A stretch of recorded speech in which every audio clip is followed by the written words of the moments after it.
Okay, welcome back to another episode of the Shed Geek Podcast.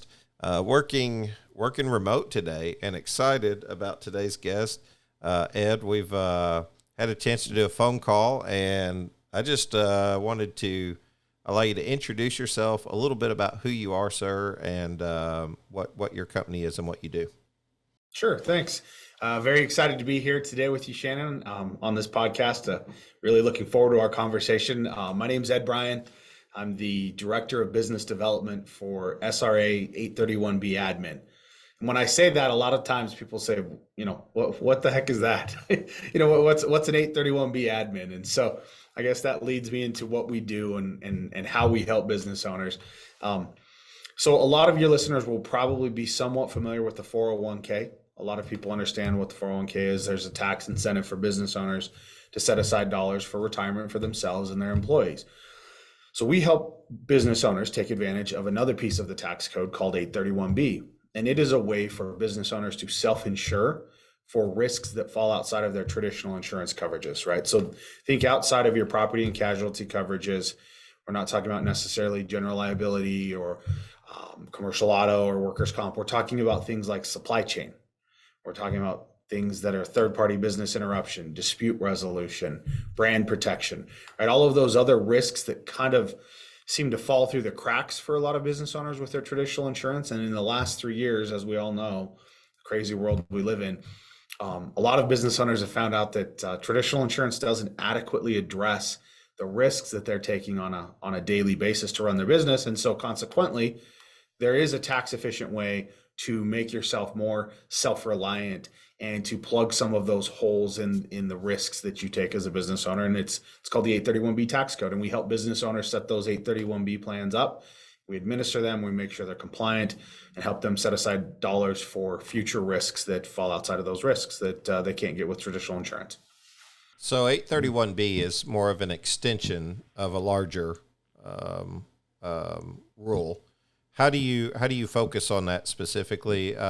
Give me some details so I understand it a little bit better. I love your website; looks great, and I've scoured it and going through our questions before. I'm interested to learn more because obviously the shed industry is full of small to medium sized businesses, which is, as you guys say, is kind of the backbone, right? That's the lifeblood of America. So. They might not have that information readily available to them. So hopefully listening today, they can gain some information from that. Yeah, no, I think you make a good point, right? I mean, we truly believe, and I personally believe that small to mid-sized businesses, they're the lifeblood of the American economy, right? It's what makes us unique. And so a lot of times though, small to mid-sized businesses don't get to take advantage or maybe not aware of the types of tools and resources that big business have been using for decades. And so this concept is not new of self-insuring. It's more of an enterprise level idea. Big business has been doing this for decades and decades. The 831B piece of the tax code was put into place in 1986 by Ronald Reagan. And at that point, it's interesting, we always say history tends to repeat itself. There were some issues with insurance back then, and what has happened was small to mid-sized business were finding it more and more difficult to get the insurance they needed to operate. Insurance companies were raising rates, they were increasing deductibles and premiums. And so Congress said, okay, there's got to be a way to help small to mid-sized businesses. And that's where they put this 831B piece into the tax code that said that you can basically self-insure for some of those risks you can't get coverage for on the open market. And it became initially, when it came out, like everything, like the 401k, like so many other things out there, big business got a hold of it because they have the resources. They have the armies of attorneys and CPAs that can figure out all of the nuances in the tax code, and then they can take them and apply them. So it was a big business tool for a while, but within the last 10 to 15 years, and especially within the last 3, this tax code has continued to gravitate more and more to the small to mid-sized business owner. And I would tell you, small to mid-sized, we define probably anywhere from $750,000 a year in revenue all the way up to 2 to 300 million, right? So there's quite a delta. Our average client probably grosses or owns a business that grosses somewhere between probably 2.5 and maybe 15 million a year, right? So we truly do believe those are small to mid-sized businesses. And what you're doing is you're saying, okay, I have liabilities on my books every year, whether it's through an extended warranty if I'm a manufacturer, or my supply chain, right? With my inventory, I have risks associated with all of these different facets of running my business. I have traditional insurance. It will cover my building. It will cover my vehicles. It will cover my employees with workers' comp. However, what my insurance won't cover is my supply chain, right? It won't cover if I end up in a lawsuit and I have to settle. It won't cover me if I have a vendor that goes out of business or someone fails to deliver on a contract, right? And so these are all those types of things that right now, a lot of small to mid-sized business owners think, well, that's just the cost of doing business. It is what it is, right? I'm taking that risk every day. And business owners in any industry, and you know this, Shannon, is that they're risk takers, right? They take those risks to run their business. And we need people like that in this country. However, what we're saying is instead of just taking that risk and addressing it with after-tax dollars if it happens, take advantage of this tax code that's been around for almost 40 years. Set aside tax-deferred dollars, right? When you set this up, it's a way for you to efficiently manage those risks with tax-deferred dollars. And, instead of having to rely on a PPP program, right? Or an ERC credit program, other types of incentive programs out there that the government came out with in the last 3 years, set aside the money when times are good now with this piece of the tax code and become more self-reliant. And it allows you as a business owner, when times are good, set aside some money. And that's just good risk management, right? And a lot of your business owners are probably already saving money, but there's a more tax efficient manner to do it. And it's called 831B. And so set that money aside. And then when that unforeseeable event comes, hopefully it doesn't, but if it does, then you have tax deferred dollars. You have a war chest sitting over here off on the side that allows you to address those risks or smooth out the cash flow. I always say this, and this is the simplest form of what an 831B plan does for a business owner. If you look at your balance sheet year over year, a lot of business owners will see up and down, right? You're going to see this, you're going to see the ups and the downs, the cyclical nature of business. What an 831B plan can do is give you this. And for those of you that can't see the video, the line smooths out. On the good years, you pull some off the top. On the bad years, you can pull money back into the business. And so it protects the cash flow of the business, which in turn allows the business owner to have more options. The more options you have, as you know, Shannon, the better decisions you can make as a business owner. And that's really what an 831B plan does. Yeah, just about everybody's looking for data on the information. I resonate with or looking for data, to make decisions, is what I'm trying to say. And the more that you can collect, the better decision you're obviously going to make. Not being aware of these plans is, like you said, you wear a lot of hats as a small business owner. And a lot of that is you don't have the time to adequately sit down and maybe thoroughly pick through the knowledge of what a CPA might have at in their arsenal, right? To they understand their business well, and they understand what they need to do for your business. But you wear a lot of hats. You're selling sheds. You might be hauling sheds, especially the smaller guys. They might be out on a delivery one day or doing a repair. I mean, maybe not, but some do. It's a mixture of, you have a lot going on. Shed haulers, same thing. A lot of transportation. I think about my very own adventure. I'm not sure when this episode will air, so by then it'll probably be at least public knowledge, but my wife's coming on full time to work with me. I mean, we're hopping in an RV, we're going around, we're going to see shed lots all across the nation. That's what we're hoping to do. It sounds weird to say it's a dream come true, but I start thinking about, oh no, what about risk? What about insurance? What about, even my own small business? Because it is a small business, so much information definitely for me to learn. Yeah, give me sort of the walkthrough. If I'm let's say I'm a shed manufacturer, and let's say I'm doing, maybe $2 million a year in revenue, $2 to $5 million in revenue. What's my first steps? Like, what's it going to look like? Tell me the process. Sure. Yeah. So what you're probably going to do initially is, if you're interested in an 831B plan and say, I'd like to know more, right? We're educators first and foremost. That's the thing I'll tell you is, people always say, oh, you guys sell this idea. Well, more than anything, we're promoting education around it, right? We're trying to get business owners, to your point, to take a moment and understand some of the other tools in your toolbox that, these are already laws or pieces of the tax code that are already on the books.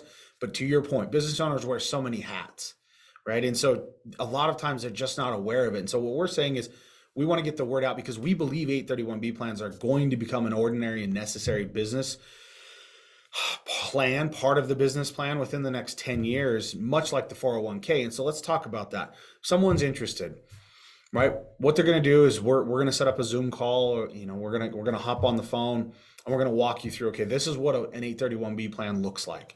We're going to educate you. We're going to talk about examples in your industry, use cases. You take a manufacturer, for example. We're going to talk about, what did your supply chain look like the last 3 years, right? What are things that keep you up at night? That's really it. The 831B plan for the business owner. We always ask, what keeps you up at night? What are you worried about in your business?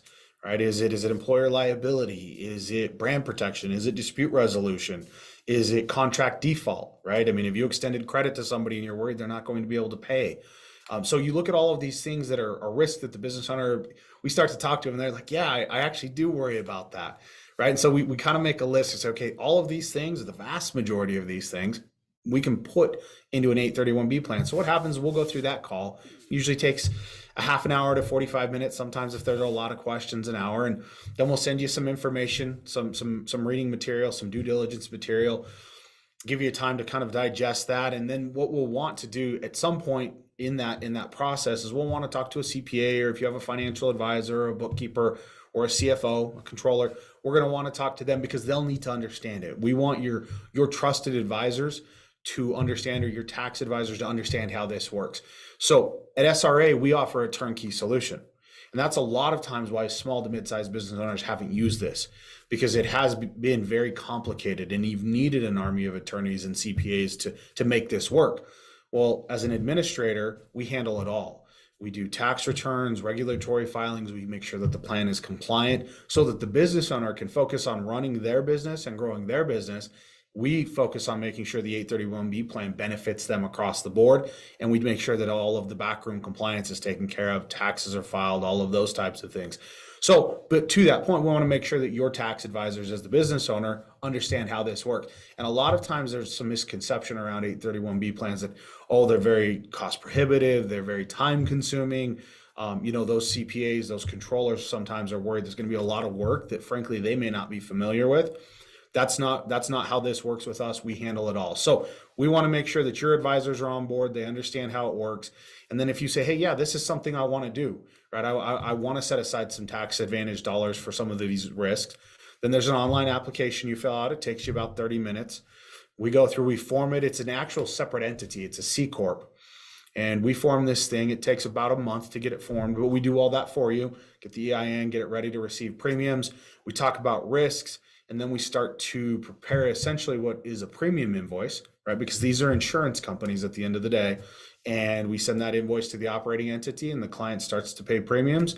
The difference is you're paying premiums into your own insurance company, right? Rather than paying insurance premiums to a third-party carrier that you most likely are never going to see again, you're betting on yourself saying, hey, I'm going to self-insure these risks. And if none of these incidents happen, then those dollars in there become premium underwriting profit or surplus revenue to my insurance company. And so the important thing to note here, and this is the part where a lot of business owners get excited, it's that thing where Congress designed this in 86, those premium dollars that you pay from your operating entity, so let's assume it's a shed manufacturer, when they pay premiums, let's say they put $75,000 into their 831B plan. Well, that $75,000 is a tax expense. It's a deduction. It's an operating company deduction from their top line revenue. So it lowers their taxable income. And that's why I say tax advantage dollars. Those dollars are written off out of the business and then they're placed into this 831B plan. And the 831B plan does not pick those dollars up as income that is taxable because they're insurance premiums, right? So you can see there's an efficient way to set aside dollars, lower your tax liability on the front end, and then set this money aside for a rainy day. And so that's kind of how it works. And then once it's on the tracks, we manage the entity. We make sure that the client can invest those funds. So we don't necessarily hold those funds. Those funds go into a bank account in the name of the 831B plan that the client owns. And let's talk about it. Think about insurance here, right? This is kind of how this works. When the policy expires, first of all, the policies are a year long. When that policy expires at the end of the year, those funds, as I mentioned, are underwriting profit or surplus to the client's 831B plan. At that point, they can loan those funds.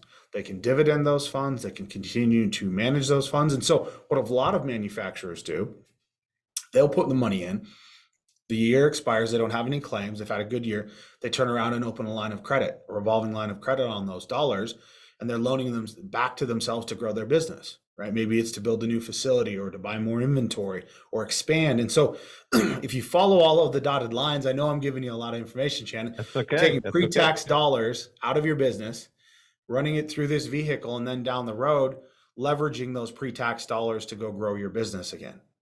It's a very efficient way for businesses to grow. So let me give you an example. You look at Walmart, right? Everybody's familiar with Walmart. Well, when the economy turned, when things happened in 2020 or 2008, we still look at times where there was economic upheaval, right? Well, Walmart didn't stop building stores. They didn't stop growing. They own their own 831B plans. They own their own insurance companies, albeit on a much larger scale. But then what happens, they'll turn around and they loan themselves money out of those vehicles. When they go build a new location, they're not going to a bank to finance that. They're borrowing tax advantage dollars from themselves. Amazon does the same thing. Nike, Google, Verizon, right? So all of your big companies, all of your big construction companies do the same things, right? And in essence, they allow themselves to put tax advantage dollars away and then leverage those dollars to grow their businesses down the road. So if you bring that all the way down to the small to mid-size level, you can do the similar types of things. And really it becomes very powerful for the small to mid-sized business to leverage those funds down the road, if that makes sense. Yeah, perfect sense. I mean, thinking about, like you said, the last 3 years, I mean, one of the things I remember in the shed industry in particular was we were just terribly afraid of, like, oh no, COVID hit, and it's like, what's happening? Our health department's going to shut down business. You know, do we qualify for the essential whatever, you know, they set so that we could stay open? A lot of them were able to stay open, but it's a scary time where we weren't sure what it was going to happen. It's retail, obviously. I mean, it's construction, so it tends to follow, I think, what happens in the home building industry. I mean, you have a home, you're going to have a shed. That's likely the case. I mean, we're selling storage, so the purpose is to sell to excess, you know, in most cases. So if you've got more things than you need and you want to clear out your garage, here you go. Here's a shed. Well, what's going to happen? Well, all this money got sort of pumped into the economy, and the shed business actually thrived during this time. I think maybe people were at home more. They were starting to realize, you know, or they needed a home office. I mean, there's still a ton of people working remotely from home offices. I visited New York City recently, and I think they said 20% of the storefronts are still empty. To this day. So, I mean, I know a lot of people are working from home. It's actually created more work from home opportunities, but outside of that, I mean, just hobbies and man caves and she sheds and whatever. You're at home and you need a new garden shed. So it exploded onto the scene. And for those 2 years, we actually saw major growth in an industry that we're always talking about is when's the bubble going to pop, right? Like, when are we going to be saturated in the market? And it just seemingly continues to grow.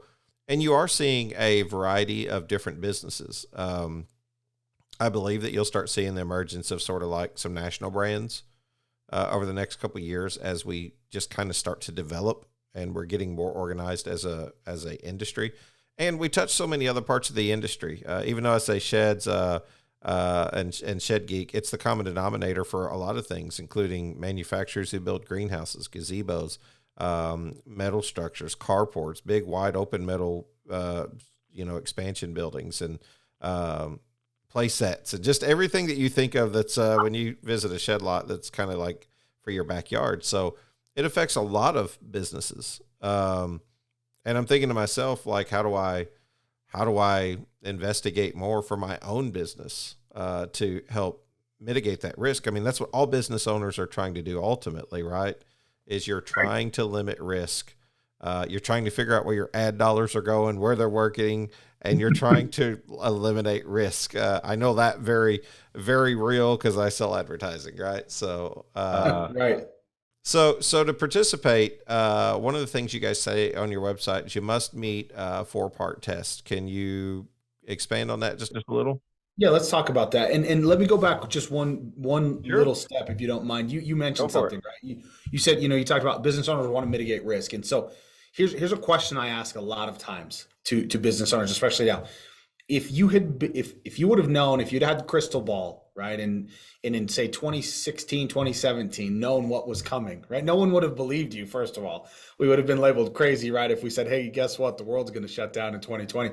But if you would have had some inkling and you had been setting aside dollars, let's say business was good and you'd been setting aside tax deferred dollars for 2 or 3 or 4 years, and you were sitting on a pile of tax advantage dollars when 2020 hit, how many opportunities would there have been to grow your business, to expand, to take advantage of opportunities that maybe were once in a lifetime, right? So that's the thing to think about, right? And how much more secure would you have felt knowing that, hey, I've got enough money sitting over here on the side that if I do get deemed non-essential, or I get shut down, or my demand drops, or my supply chain has issues, I've got the dollars over here to make the decisions and address any risk that comes my way. And so that's it. It's that peace of mind, right? It's that sleep easy at night that an 831B plan can deliver. And so let's talk about the 4-part test. So anytime you do something that has a tax incentive attached to it, there is a compliance issue, right? The IRS wants to make sure you're doing it correctly, right? It doesn't matter whether it's a 401k with participation guidelines. So with our specific piece of the tax code with 831B, there's something called a 4-part test. And basically what that is that is the hurdle that you need to clear to say, okay, we are electing under this 831B tax code and we're doing it correctly, right? And so the initial piece is something called risk transfer. And whether or not your business owners or your listeners are super familiar with this, I'll tell you that they probably are already participating in a risk transfer, and we all are, because if we're paying for any type of insurance, individually or in business standpoint, we're transferring risk from ourselves or from our business entity to an insurance carrier. Right, so that's how you're paying a premium. The insurance carrier is taking your risk for that premium dollar and extending you a policy or a promise to pay on a policy. So there has to be a risk transfer. So that's the other thing, is this has to operate like insurance. So we handle that risk transfer, and then there has to be a risk distribution, which means, and you'll think about this, it'll make sense when I kind of flesh this out. Amazon does not have one insurance carrier that insures their entire business, right? They don't go to State Farm or Safeco or Farmers and say, hey, we want you to insure our business and only our business. No insurance company would do that, right? It doesn't make any sense. There's too much risk, because if something happened in Amazon and they're only insured, well, that could cause insolvency for that insurance carrier. So same thing, when we're setting up an 831B plan, you can't just insure your risk. You have to share an unaffiliated third-party risk. We're getting a little bit into the technical terms here, but I think it's important for people to understand. Sure. If you think about farm co-ops, right? A lot of people are familiar with farm co-ops. Farmers Insurance started as a farm co-op, right? 100 years ago. And what those farm co-ops were, especially from an insurance standpoint, they were setting aside dollars or pooling their risk and their dollars together to protect against crop failures or wildfires, right? So what happens is we do the same thing. So we bring all of these 831B plans together and we pool risk together based on policies. So the easiest idea, or the example I can give you, is let's say that we have 500 companies that have a supply chain policy. Well, everybody owns a pro rata share of that risk co-op, right? It's no different than the farm co-ops that I just mentioned. And what happens is you own a tiny little sliver of that co-op. So if someone else, let's say you're a shed manufacturer in Ohio, and let's say that a shed transporting company in Southern California has a supply chain issue, right? And it impacts them, and there's a claim, and let's say it's a $20,000 or $30,000 claim. Well, that shed manufacturer in Ohio is going to own a fractional percentage, probably less than 0.1% of that risk. And so they're going to participate in that claim. They're going to pool and share in each other's risk. And so we're very upfront about that, but that's what makes this insurance, right? This is part of that 4-part test. And conversely, if that manufacturer in Ohio has an incident that is in the same co-op or same risk co-op that shed transporter in California has, they're going to participate in their risk, right? So we share risk together. So that's that risk distribution. And you think about it right now, if you go to like Farmers Insurance and you look at their auto insurance, and let's just say for sake of argument, I have Farmers and Shannon, you have Farmers. If I get in an accident and I'm in Boise, Idaho, then a little bit of your premium is going to pay my claim, whether you know it or not, right? So we're already all participating in risk distribution as well. So those are the first 2 legs of that 4-part test. The third part is really simple. The types of risks that you insure for have to be fortuitous in nature. which basically means that you can't insure ordinary business risk. And I'll give you an example. Let's say that I work for you, Shannon, and you've got a competitor, someone else that has a podcast out there about sheds, and they come to me and say, "Hey, I'm going to double your pay and give you, 3 months off a year." And I come to you and you say, they wouldn't do such a thing. No, and you say, that's crazy. I'm not going to pay you that, and I leave, right? Let's say I leave and go to work for your competitor. Well, that's ordinary business risk, right? That's not something that you can insure against. However, let's say I work for you and I decide to get crazy on a snowmobile and I, jump over a car and crash it and break my leg. Well, and I can't work for you. Well, that was something that happened by accident, right? Well, that you can set aside money for, right? But you can't set aside money for ordinary business risk. So that's the thing. It has to be an insurable risk. And so that's it, right? There are risks out there that just, the market, for example, right? Those are types of things you can insure against, but it's got to be something that happens by accident. So that's that third piece. And then the fourth piece is, and it's really, you'll hear me beat this horse to death multiple times. This thing has to operate within the principles of insurance. It means that there have to be policies issued. There have to be claims there's got to be a claims process. There has to be claims that are paid. There has to be rules around how you treat these dollars. This thing has to operate like an insurance company, because at the end of the day, in the eyes of the federal government and the IRS, these are insurance companies. And so that's the box they fit them in. And so as an administrator, we make sure we take care of all of that for you, for the business owner, because to be honest with you, what business owner out there is going to want to try to figure all of that out from a compliance standpoint? And that's why, once again, small to mid-sized business have been slow to move to this, because that sounds like a headache. Right. And so leave that to somebody like us and let us do that. When I said turnkey solution, that's a big part of it. And we take care of all of that. Our program is designed that way. We make sure that you as the business owner don't have to worry about it. And that you've got that taken care of. And that is that last piece. And those are the pieces right there. You add that all together. It's called a 4-part test. As long as you're meeting all of those parts, then you can say, yes, we're in a legitimate 831B plan. We're electing under this code. We're getting this tax advantage treatment. Makes perfect sense. Yeah, there's so many risks whenever it comes to a small business, and then the education side to take a whole lot of time, and even the phrase, that's the key. And whenever you say turnkey, I mean, that's the point you're trying to focus on. This is done. This is set up. This is the key to being able to help mitigate risk. You talk about supply. That's one thing we dealt with. I mean, sheds are pretty much made of wood and metal. I mean, you're not going to find a whole lot more outside of that, maybe some vinyl components, but generally speaking, I mean, wood and metal is what we're dealing with. So yeah, whenever you saw a bunch of people out of work, there was a lot of people looking to try and figure out how to mitigate that risk, because we were seeing inflation at like just crazy levels on lumber in particular. But I mean, this is the same thing that they were dealing with at the mills. I mean, like, one thing, it was trickle down, right? Like one thing constantly trickled down to the very next user. I mean, and ultimately the prices went way up, and then they finally came back down and leveled out. But it's something that our industry is very familiar with. And yeah, I certainly understand the idea that it's all as an insurance company. So of course it's going to have to, and it's going to be regulated heavily. And for those reasons, a lot of times the government's just not very, they're very matter of fact. We say that in our own industry, with like rent to own being a big component, and Sure. and how we fall under this category of this statute, and it's kind of just seen as a overall, this is how we see it. We can't get down into the details of each individual location. Sure. What's like the primary benefit for a shed manufacturer, a shed hauler, even a sales lot that pays their lot rent? They retail sheds. They basically consign these sheds, or they purchase these sheds for retail. What's some of the things they can expect to benefit from the most? What would you say is like a primary benefit? Yeah, that's a great question, Shannon. And I would tell you, across the board, I think primarily you're looking at more efficient risk mitigation, right? These are alternative risk financing tools that, every single one of the pieces of the shed industry that you just mentioned. I'm a risk manager. I'm sitting there thinking of all of the things that could go wrong for them, right? That I know their traditional insurance either can't or won't cover.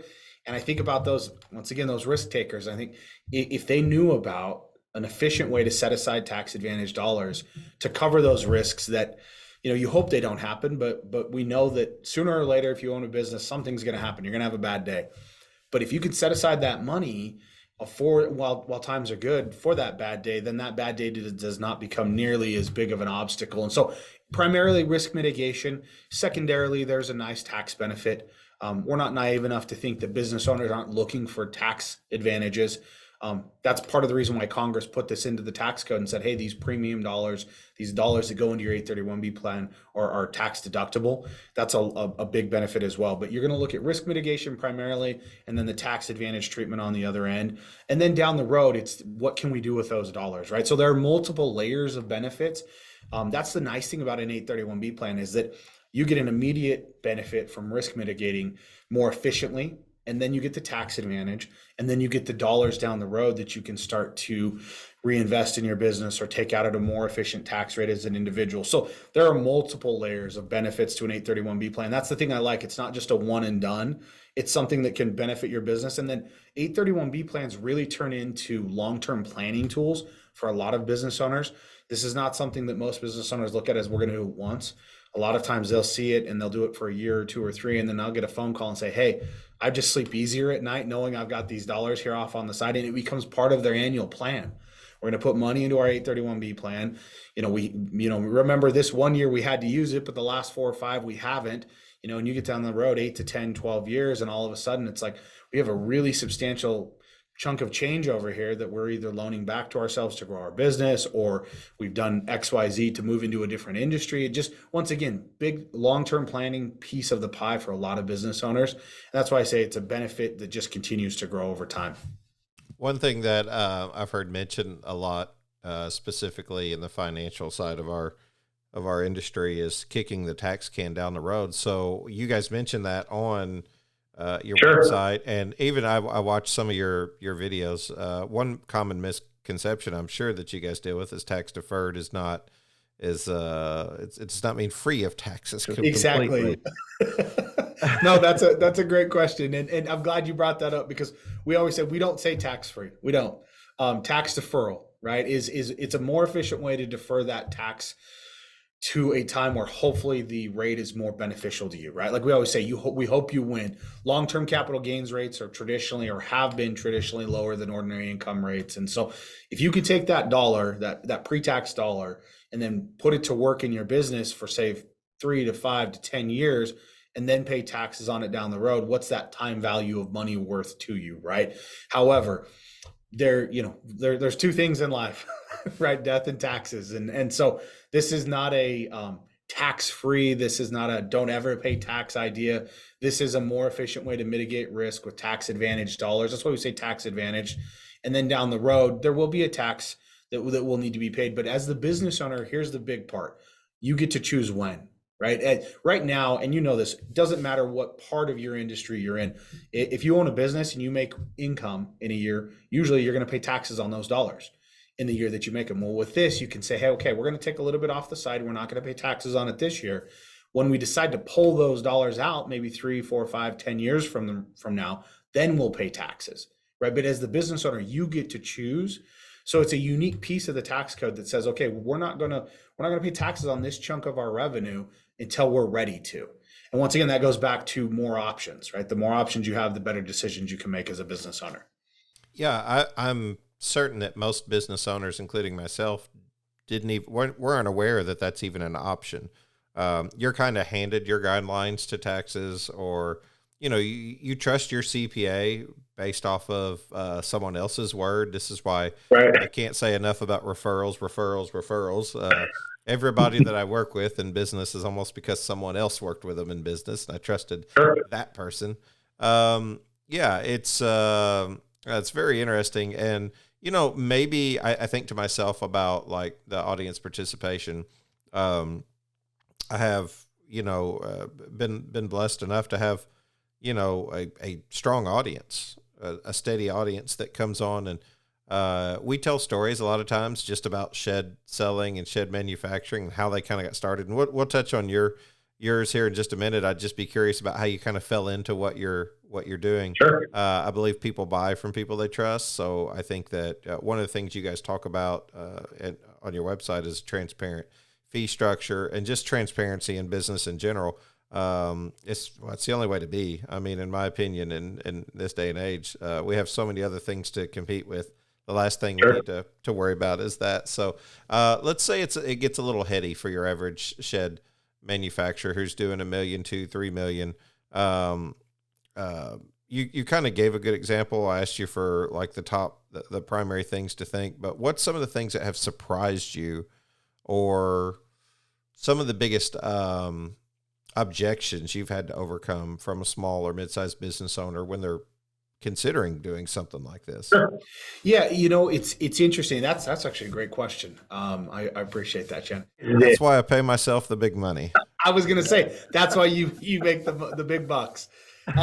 It's interesting because we often say in our industry, if you'll give us a half an hour, if you're in that demo, right? If you're in that demographic as a business owner and you have a profitable business, if you'll give us a half an hour to talk through this, very rarely does a business owner walk away and say, nah, it's not for me.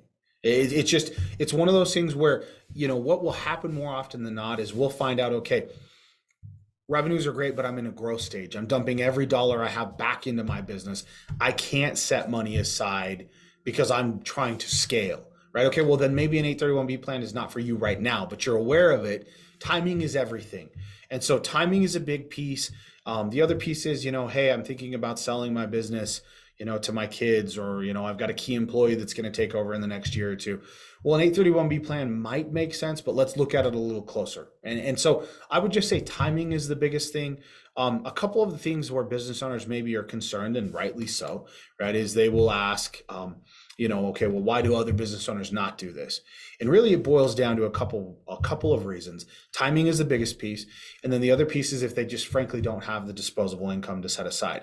And so if I take myself and put myself on the other side of the desk, right, when I'm talking to a business owner, for a business owner, you almost have to look at this as a forced savings plan in a way, meaning when you put the dollars into an 831B plan, you can't touch those dollars for a year, for 12 months, unless you have a claim, right? One of those incidents, a supply chain issue, a dispute, business interruption. But if you set those dollars aside, you can't touch them for a year, right? That's part of the compliance. And so as a business, I always ask the business owner, think about it and think, okay, what's the amount of money that I can set aside and not touch for a year?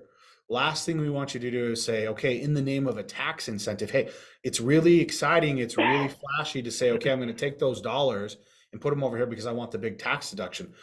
But then if you hamstring the cash flow of your business and you can't grow or you can't run your business, then this has done the exact opposite of what an 831B plan can do for you, right? Or should be doing for you. So disposable income's a big piece. Timing's another one.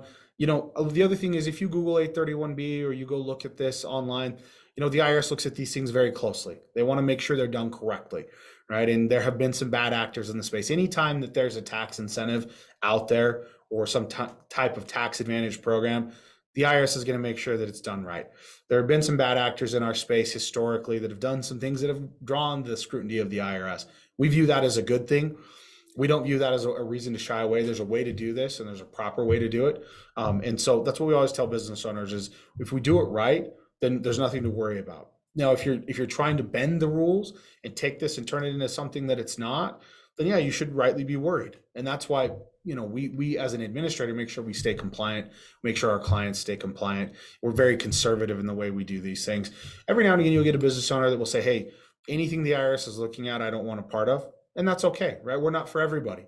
But at the same time, my argument would be, you almost owe it to yourself as a business owner to at least make yourself aware of it.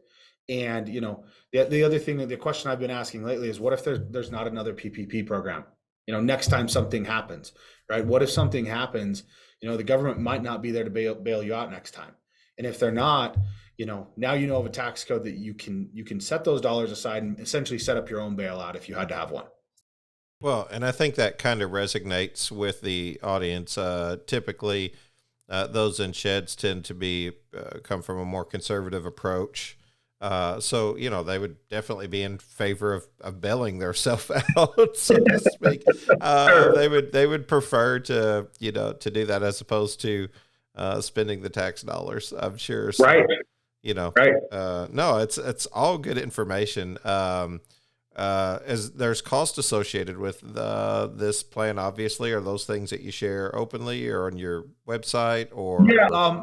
We usually like to have an initial conversation. I'll tell you just a little bit about the cost, just kind of high level. There's a varying structure, right? There's a decelerating scale of cost depending on the amount of dollars you put in. But no, there's an annual management fee, right? It's $6,000 to set up an entity, and then it's $6,000 each year thereafter to keep it managed. And then depending on the amount of premium that comes in, we retain somewhere between 10 and 3%, right? The tax code itself caps you at no more than 2.65 million currently on an annual basis into an 831B. We have an internal control or compliance mechanism that says no more than 10% of gross revenue. So that'll kind of give you an idea there. And if somebody wanted to talk individually about their own cost structure, give us a call and we can kind of talk through, hey, if I'm looking at putting aside X number of dollars, here's my all-in cost. And so we're very transparent and upfront about it. I just like to have those conversations on more of a one-on-one basis. Well, anyone who's listening would understand and appreciate that, because if you have a customer come up for wanting to purchase a shed, you want the chance to talk to them as opposed to the shed selling itself, right? So you try to put as much information out there as possible, but you can't correctly overcome objectives without a conversation. For that very reason, that's why you guys do a discovery call, and that discovery call is at no cost. Exactly. Obviously, love for people to call in, pick your brain, ask questions, see if it works for them, see if it makes sense. If so, let them know that you heard about it on Shed Geek Podcast. There again, just addressing things that I've heard from audience members as they continue to offer constructive criticism, and it's so well appreciated as they do. We've been able to do some things that I feel like has helped the industry further because of that. Obviously, some people love to hear the stories. Guys, I'm going to be at all these events, every barbecue hauler event, every shed expo, every lot in America manufacturers. If you'll have me, me and my wife would love to travel around, visit and see those locations. But not only do I want to get those stories, love the idea of being a resource to help the industry. And by having folks like yourself come on, Ed, you can explain things that maybe people aren't going to take the time to educate themselves on, and they can throw on a podcast for 45 minutes to an hour and gain some knowledge, or at least, maybe it creates some kind of inquisitive, something spirit in them to say, hey, I'd like to learn more, because as a small business owner, my time's precious and I only have so much of it to spend. So thank you guys for allowing me and Ed to talk about that. Ed, people buy from people that they trust, man. How did you get into 831B work? Like, did you go to school for this? I mean, how do you feel? Great question. It's funny. Like I was thinking the other day, I was thinking back, man, when I was a little kid, I couldn't even have dreamed where I'd end up. Right. I think that's typical of a lot of us. Right. I mean, I'm not sure you thought, hey, I'm going to have a shed podcast and that's my dream job. Never in my life. Right. I tell my kids, I'm a risk manager, and okay, Dad, that sounds real exciting. Right. So I worked in corporate America for a long time. I worked for AT&T for a long time, and logistics and supply chain. And I was aware of the fact that they set aside tax deferred dollars, right, for risks when they open a new store. I didn't understand the mechanism behind it. It wasn't part of the business I was in, but I was aware of it. And then I got recruited into this role. Somebody said, hey, you need to come over here. This is something that's different. This is something that helps small to mid-sized businesses. Big business uses it, but small to mid-sized business can really use it.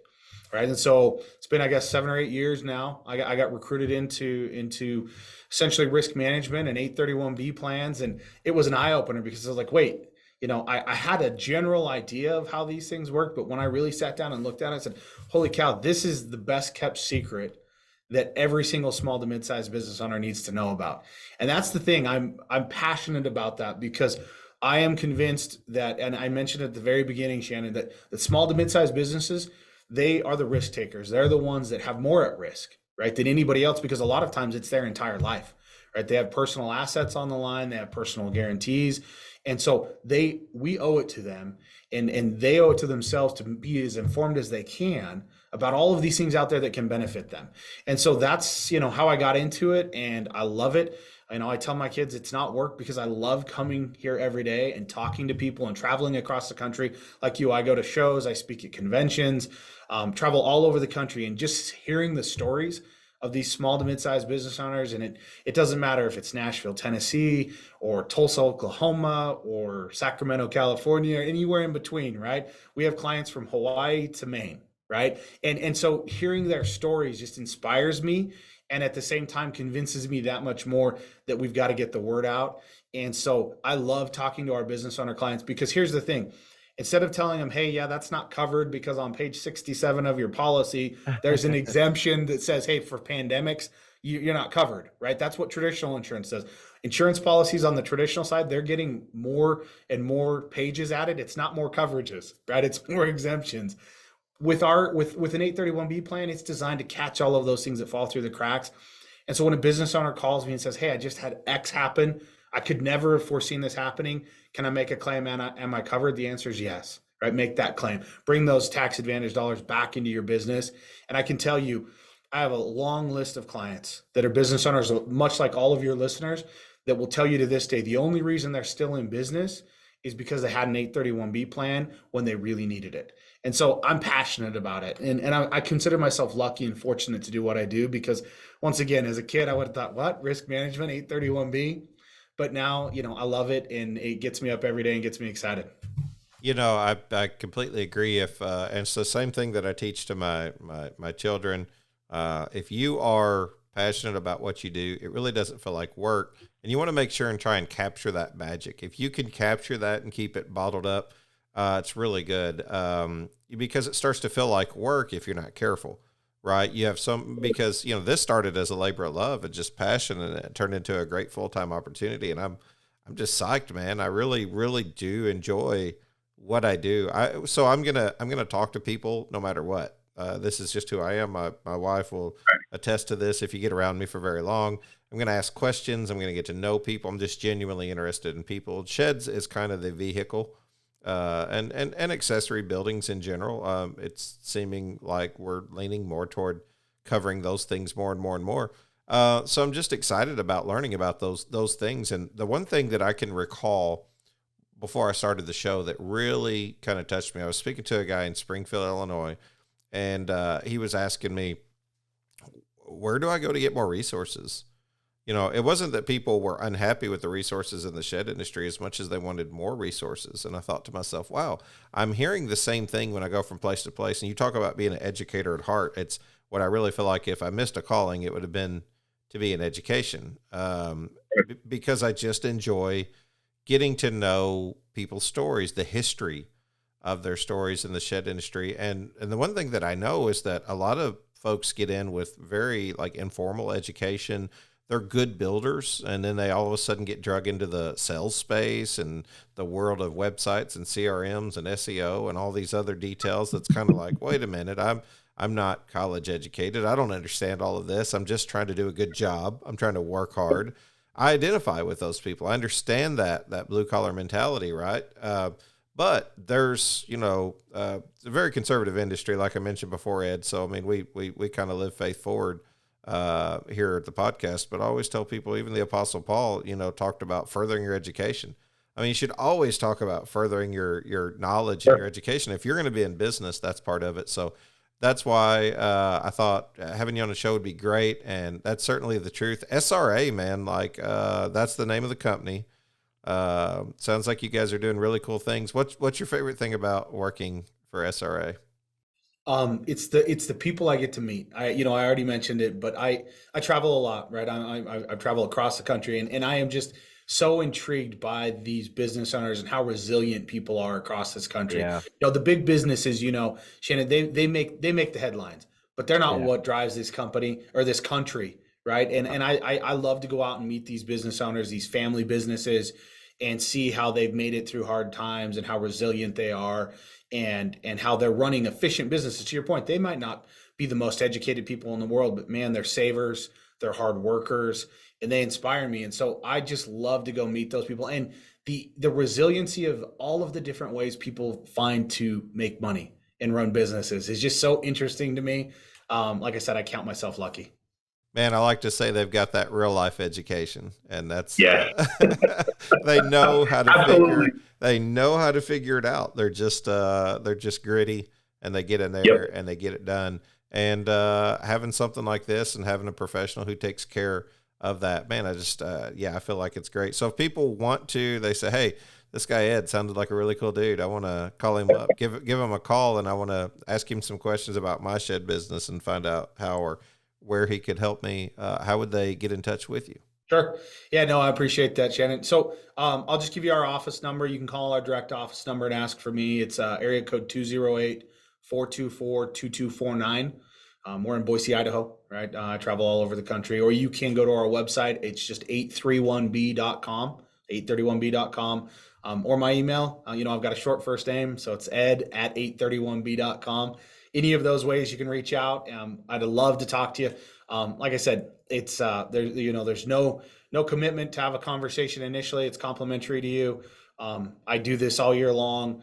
A lot of it's timing. It's Shannon. I didn't mention this, but I talked to somebody in another industry in 2017, and they called me in December of last year and said, "Hey, we're ready to go." And I had to, once again, it's timing, right? So make yourself aware of it, educate yourself. I'll share my knowledge and my passion with you. We'll talk about it. And if it makes sense, great. But if not, now and at a time down the road where it does make sense, we want to be here for the long haul. So reach out to us. More than happy to have a Zoom call and kind of talk through your individual situation. Absolutely, man. That's great. Never hurts to learn more. I don't think that the more education you have, the more it hurts. It always helps. So, Ed, I'm gonna stop the recording here, and I'll just give you a chat here before we get off of here today. Sure. Thanks so much for being on the show, man. Appreciate that very much.